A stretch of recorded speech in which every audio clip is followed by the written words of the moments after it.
You're watching SNN, the Suncoast News Network, your local news leader.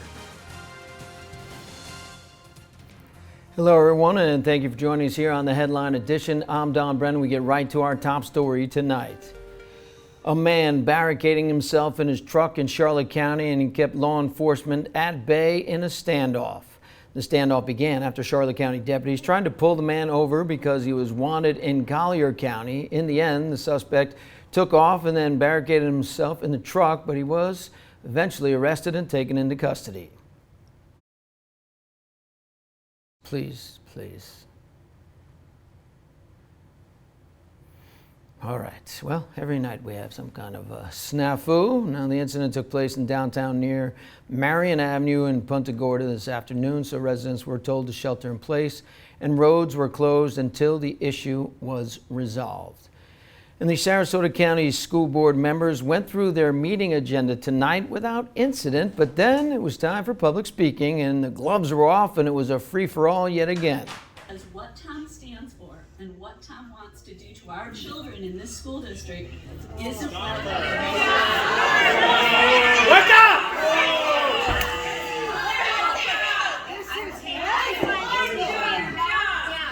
There have been multiple comments about lots of different people. If we just allow the people to speak and move forward, you cannot. The picking and choosing. I'm sorry, I'm not going to sit here and allow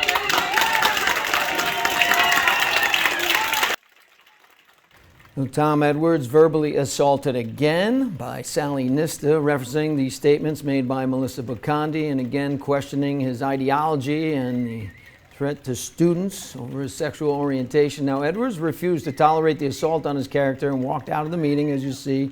In an attempt to reset and maintain order, Board Chair Bridget Ziegler then had to call a 5-minute recess outside. SNN caught up with Edwards. And for once and for all, that rhetoric does not belong, not just in our school board, but in America. For you to be here and to stand up and speak your mind, it's going to allow for the rest of our community to do that too. It's so refreshing to see your bravery. Thank you. Now, community members asked Edwards if they should stay until the meeting concluded. As you see, people patting him on the back and hugging him, giving him props. Now, Edwards made it very clear to SNN that he was not going back into that meeting, although the meeting did re-adjourn and finish out.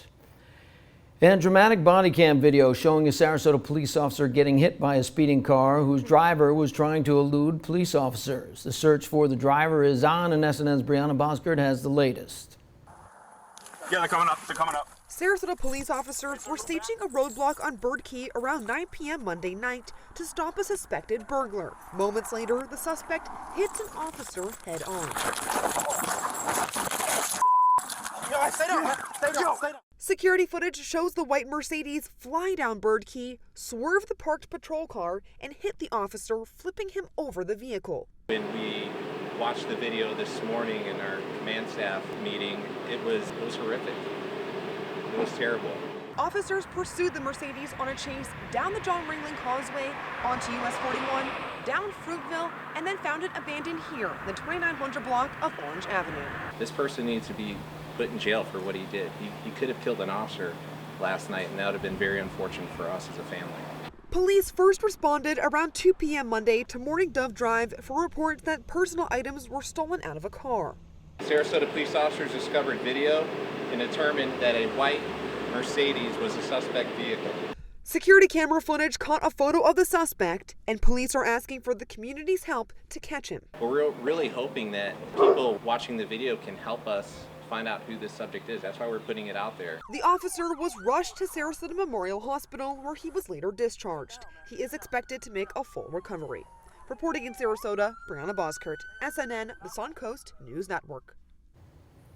All right, it's good to see that he's going to make a full recovery, hopefully. Our thoughts are with him, and anyone with information regarding the incident is asked to call Detective Kim Laster at this number on your phone, 941-263-6827, excuse me, your number on your TV or your phone, or you can leave an anonymous tip with Crime Stoppers.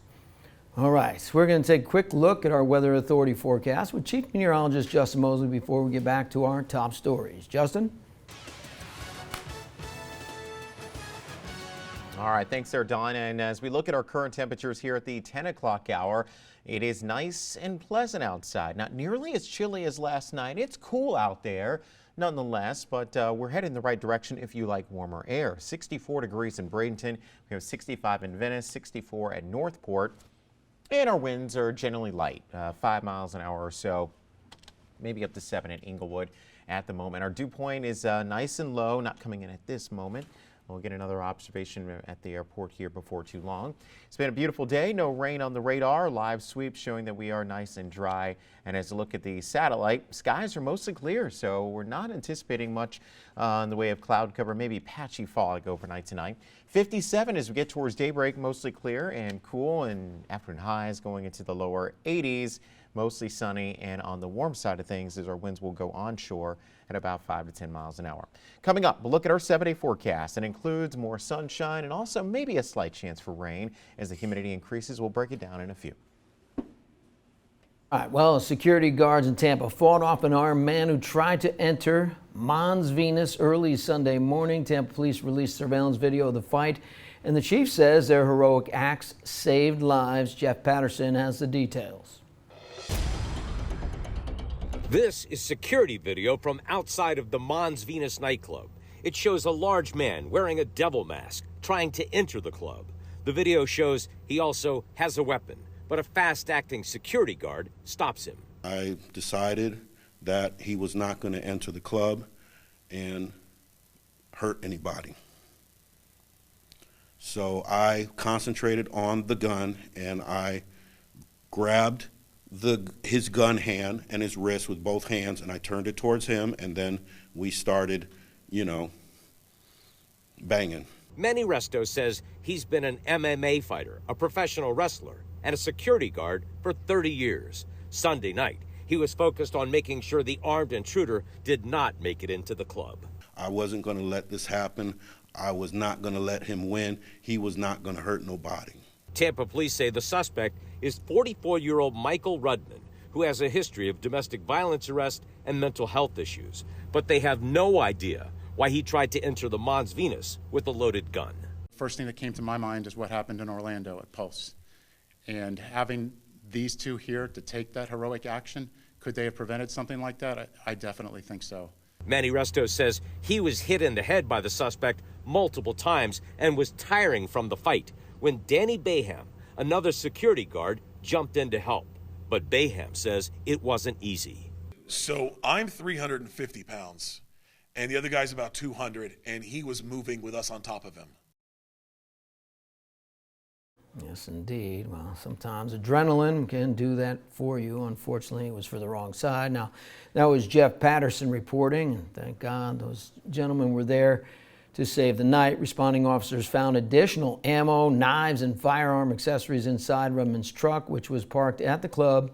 There were also 2 full magazines in his pocket.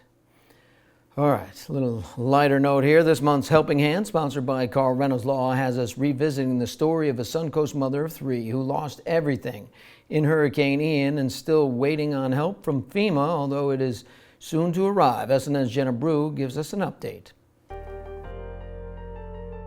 Nearly 7 months later, and Hurricane Ian is not a distant memory for Emily Davis and her 3 kids. In fact, a lock is a stark reminder almost every day that this historic storm stole everything from her. We've been displaced since, been doing Airbnb and hotels, and we thought it was just going to be, something temporary. We got approved for a FEMA trailer. I believe it was November 9th. Despite the approval, Davis says the FEMA trailer has been sitting on her mother's property, locked and awaiting final inspection.